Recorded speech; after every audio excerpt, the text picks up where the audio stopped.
Olá, minha gente. Fazendo questão de abrir com vocês um livro que chegou e eu sequer tinha aberto.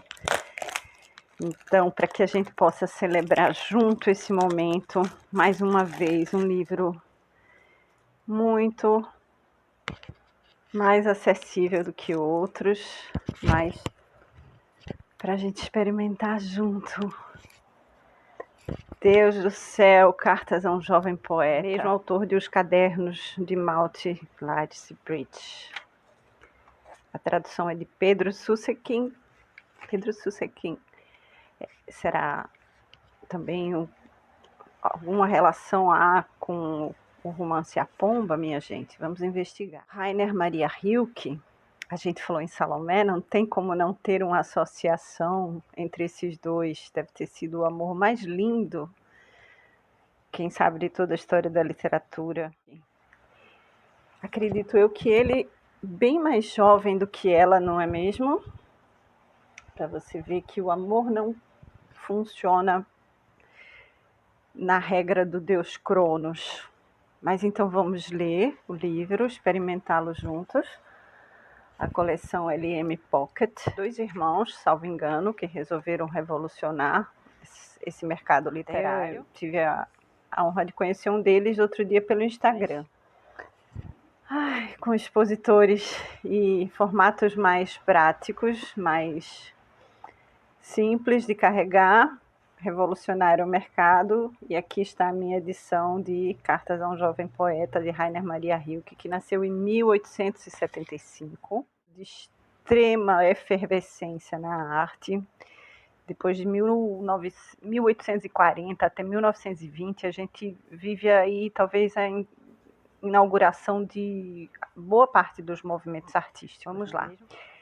René Karl Wilhelm Johann Joseph Maria Rilke nasceu em Praga, então parte do Império Austro-Húngaro, no dia 4 de dezembro de 1875. Filho de Joseph Rilke, funcionário ferroviário, e de Sophie Antz, filha de uma rica família pequeno-burguesa. A infância de René é cheia de conflitos emocionais e traumas que o marcaram para toda a vida. Até os 5 anos, a mãe vestiu com roupas de menina, numa tentativa de compensar a morte de uma filha recém-nascida. Anos após a separação dos pais, Rilke ingressa na carreira militar, mas a abandona 5 anos depois por razões de saúde. Em 1894, escreve Leben und Lieder, Vida e Canções. Seus primeiros livros de poemas. No ano seguinte, é admitido na universidade, onde estuda literatura, história da arte e filosofia. Lahrenopfer, Oferenda aos Lares, também de poemas. Em 1897, conhece a intelectual e escritora Luandre Salomé. Ele de 1851, ela de 1861. E nesse ano de 1897, eles se conhecem. Conhece a intelectual e escritora Luandre Salomé, por quem se apaixona e escreve o livro de poemas Traumengefront, Coroado de Sonhos, que, como suas primeiras incursões líricas, é de inspiração neorromântica. Salomé é casada e o relacionamento amoroso dos dois termina após 3 anos. Continuam amigos e confidentes, e é por sugestão de Salomé que René troca seu primeiro nome para Rainer. Em 1898, Rilke escreve os poemas de Advento e, nos anos seguintes, Das Buch vom Monschen Leben, o livro da vida monástica, que se torna a primeira das 3 partes de uma obra maior intitulada Das Stundenbuch, o livro das horas. E o livro de prosa Geschichten von Lieben Gott, Histórias do Bom Deus. Em 1901, casa-se com Clara Westerhoff, aluna do escultor Auguste Rodin, e nasce a única filha do casal, Ruth. Escreve Das Buch von der Pilgerschaft, acho que é isso, o livro da peregrinação, segunda parte de O Livro das Horas, que, assim como o livro da vida monástica, é dominado pelo pressentimento de um Deus ainda por vir. Os versos desses livros, comparados com sua produção lírica anterior, são mais objetivos e concretos. Em 1902, Rilke viaja sozinho para Paris, a fim de escrever um trabalho sobre Rodin. Nos anos seguintes, a capital francesa torna-se a segunda casa do escritor, onde trava contato com artistas modernistas. São dessa época as vivências que inspiraram o romance Die Auszeichnung des Maut, Laurits Brecht, ou Brecht, Os Cadernos de Maut, Laurits Brecht, terminado em 1910. Os trabalhos literários mais importantes desse período são Das Buch von der Armut und von Tod, o livro da pobreza e da morte. 1903, Das Buch der Bilder, o livro das imagens, terminado em 1906, e Neue Gedichte, novos poemas, 1907. Der Neuen Gedichte anderer Teil, outra parte dos novos poemas, em 1908, Requiem, do mesmo ano, e Mir so fair, para celebrar-me, 1909. A partir de outubro de 1911, Rilke passa alguns meses no castelo Duino, perto de Trieste. Lá escreve as Duineser Elegien, Elegias de Duino, e Das Marienleben, a Vida de Maria. Durante a Primeira Guerra Mundial, se estabelece em Munique. Chega a ser recrutado pelo exército, mas consegue uma dispensa. Fixa residência no castelo de Muso, no cantão de Valais, Suíça, em 1921. E lá reencontra a inspiração que lhe fugira durante quase toda a década anterior. Em meio a um período de intensa criatividade artística, Rilke escreve Die Sonnet an Orpheus, Soneto de Orfeu, considerado o ponto alto de sua obra poética. Uma série de problemas de saúde obriga o poeta a internar-se várias vezes em um sanatório perto de Montreux e passa algumas temporadas em Paris na tentativa de recobrar a saúde por meio de uma mudança de clima. Em 1926, escreve em francês os poemas de Verger, Pomares, e Le Cantor Valossin, os quartetos de Valais, de Valossin, o Valès. Infelizmente, lhe é diagnosticada leucemia e Rilke morre em seguida no sanatório Vaumont, na Suíça. Ele é enterrado no cemitério de Viège, no dia 2 de janeiro de 1927. O epitáfio de Rilke, escrito por ele próprio, dizia... esse texto é bem conhecido. Rose on Rainer Widerbruch Lust Niemands Schlaf zu sein an der Sowjet Liden. Rosa, ó pura contradição, alegria, de ser o sono de ninguém sob tantas pálpebras. Postumamente foram publicados os volumes de poemas Le Rose, As Rosas, e Les Fenêtres, As Janelas. Bom, a apresentação é do Pedro Susskind, que só me lembra o livro A Pomba. Se não leram, leiam. E eu vou ler para vocês. Rainer Maria Rilke, 1875 a 1926, poeta nascido em Praga, é um dos autores de língua alemã mais conhecidos no Brasil. Suas obras, que tiveram grande influência sobre mais de uma geração de poetas, vêm sendo publicadas há várias décadas e sempre despertaram muito interesse. Existem, por exemplo, traduções excelentes de textos seus feitas por alguns dos maiores nomes da poesia brasileira, como a versão de Manuel Bandeira para Torso Arcaico de Apolo, ou de Cecília Meirelles para a Canção de Amor e de Morte do porta-estandarte Cristóvão Rilke, ou as várias versões feitas por Augusto de Campos, que em 1994 publicou uma coletânea de 20 poemas de Rilke, e em 2001 um novo livro no qual acrescentou mais 40 poemas traduzidos. Apesar da continuidade do interesse pelo autor, a recepção de Rilke no Brasil se caracteriza por uma duplicidade que reflete a bifurcação dos caminhos tomados por sua própria poesia. Por um lado, o poeta do inefável, das legiões de anjos, aos quais se dirige a primeira das elegias de Duino. Por outro, o poeta da precisão do olhar, que descreve a pantera ou a dançarina espanhola nos novos poemas. No Brasil, foi o primeiro aspecto que suscitou a admiração inicial por Rilke, sobretudo entre os autores da chamada geração de 45, desencadeando uma espécie de rilkeanismo em língua portuguesa. Mas contrariando a recepção inicial e corrigindo o que ele tinha de tendenciosa, também os chamados poemas coisas, Tingerdichte, reunidos sobretudo nas duas partes dos novos poemas, passaram depois a merecer a devida atenção. O elogio que João Cabral de Melo Neto faz a esse livro nos 2 primeiros versos de Rilker Novos Poemas, publicado em Museu de Tudo, de 1975, resume a questão. Abrindo aspas para João Cabral de Melo Neto. Preferir a pantera ao anjo, condensar o vago em preciso. A primeira coletânea se chama Rilker, Poesia Coisa, a segunda Coisas e Anjos de Rilker. Posteriormente, a coletânea feita por Augusto de Campos, na qual está incluído o poema A Pantera, mencionado por Cabral, testemunha essa mudança de foco na recepção que abrange assim os caminhos diversos trilhados pelo autor de Sonetos a Orfeu. Além de ter sido um dos grandes poetas do século XX, Rilker escreveu muitos textos importantes em prosa, entre eles seu único romance, Os Cadernos de Malte Lauritz-Breck. Nesses textos são encontrados os elementos que marcaram sua poesia. O aspecto metafísico, elaborado com uma visão pessoal da religião nas histórias do Bom Deus, por exemplo. A valorização do aprendizado do olhar sobre a superfície das coisas, teorizada em Rodin, livro que reúne seus 2 ensaios sobre o escultor francês, de quem o autor chegou a ser secretário em Paris. No entanto, entre as obras em prosa de Rilke, destacam-se também suas cartas de alta densidade poética que revelam com clareza simplicidade e paciência, toda a riqueza de seu pensamento sempre gravitando em torno da criação artística, de suas fontes, experiências e consequências. Como poucos escritores, Rilke soube fazer da correspondência com diversos interlocutores, a qual dedicava muitas e muitas horas, um exercício de reflexão e mesmo de criação poética.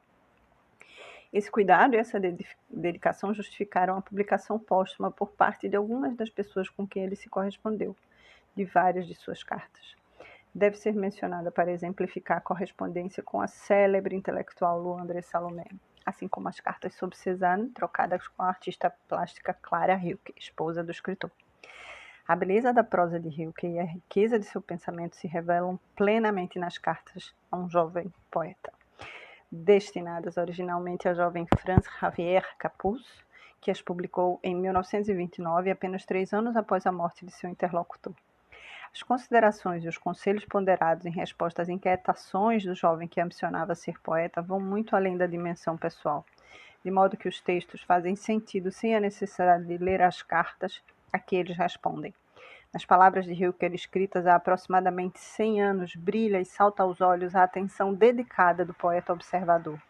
Seu universo de questões, de experiências, à luz do olhar que faz de seu texto uma invocação, como a dos belos versos finais de Torso Arcaico de Apolo, na tradução de Manuel Bandeira. Vamos abrir aspas para Rilke na voz da versão dada por Manuel Bandeira. Não fosse assim, seria estátua uma mera... Desculpa, minha gente. Vamos de novo. Manuel Bandeira traduzindo Rilke. Não fosse assim, seria essa estátua uma mera pedra, um desfigurado mármore, e nem já resplandecera mais como pele de fera. Seus limites não transporia desmedida, como estrela, pois ali ponto não há, que não te mire. Força é mudares de vida. Bom, o Pedro Susskind escreveu isso no Rio de Janeiro, 14 de março de 2006. Cartas a um jovem poeta. Introdução. Era o final de outono de 1902, sentado no parque da Academia Militar de Wiener Neustadt, sob castanheiros altíssimos, eu estava lendo um livro. De tão profundamente mergulhado na leitura, mal notei quando o único não oficial entre os nossos professores, Horaksek, bondoso e erudito capelão da academia, aproximou-se de mim. Ele pegou da minha mão o volume, observou a capa e balançou a cabeça. Poemas de Rainer Maria Rilke? Perguntou pensativo. Folheou o livro, acompanhou um ou outro verso, lançou um olhar distraído para o vazio e, por fim, fez um gesto de assentimento com a cabeça. Então, o aluno Rainer Rilke se tornou um poeta. Foi assim que fiquei sabendo de algumas informações acerca do jovem pálido e magro que os pais haviam inscrito havia mais de 15 anos na escola militar de St. Pölten, a fim de que ele viesse a ser um oficial. Naquele tempo, Horacek exercia sua função nessa escola e ele ainda lembrava muito bem do antigo aluno. Descreveu-o como um rapaz quieto, sério, muito talentoso, que gostava de se manter afastado dos outros. Suportava com paciência o constrangimento da vida de internato. E após o 4º ano, passou junto com os colegas para a Escola Superior Militar, que ficava em Marchis Weikerken.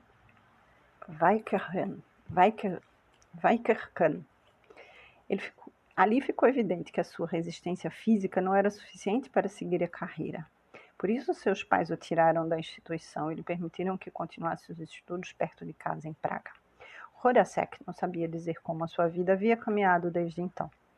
Depois dessa conversa, é compreensível que eu tenha decidido naquela mesma hora enviar minhas tentativas poéticas a Rainer Maria Rilke e lhe pedir sua avaliação. Ainda antes de fazer 20 anos e no limiar de um emprego que eu sentia contradizer minhas inclinações, tinha esperança de que, caso alguém pudesse me compreender, seria o poeta Mirzo Ferrer, para celebrar-me. Em 1899, na coletânea de poemas posteriormente publicada pelo autor, com alteração sob o título de Die Frühen Gedichte, os primeiros poemas. Escrevi para acompanhar meus versos uma carta na qual me expunha sem reservas com uma abertura que escapava ao meu controle de maneira que nunca fizera antes e nunca voltaria a fazer para qualquer outra pessoa.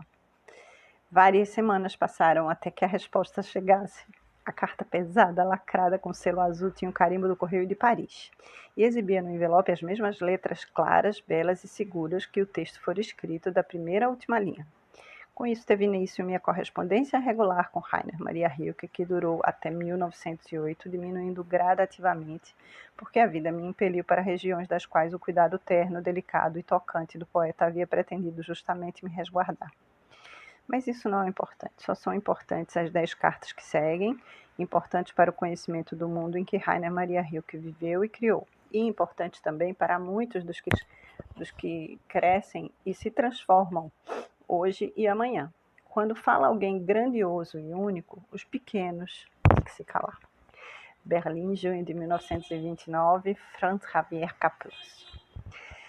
Então, a primeira carta das 10 que ele falou, do próprio Rainer Maria Rilke, escrita em 17 de fevereiro de 1903, de Paris. Prezado senhor, sua carta só me alcançou há poucos dias. Quero lhe agradecer por sua grande e amável confiança, mas é só isso que posso dizer. Não posso entrar em considerações sobre a forma de seus versos, pois me afasto de qualquer intenção crítica. Não há nada que toque menos uma obra de arte do que palavras de crítica. Elas não passam de mal-entendidos mais ou menos afortunados. As coisas em geral não são tão fáceis de aprender e dizer como normalmente nos querem levar a acreditar. A maioria dos acontecimentos é indizível.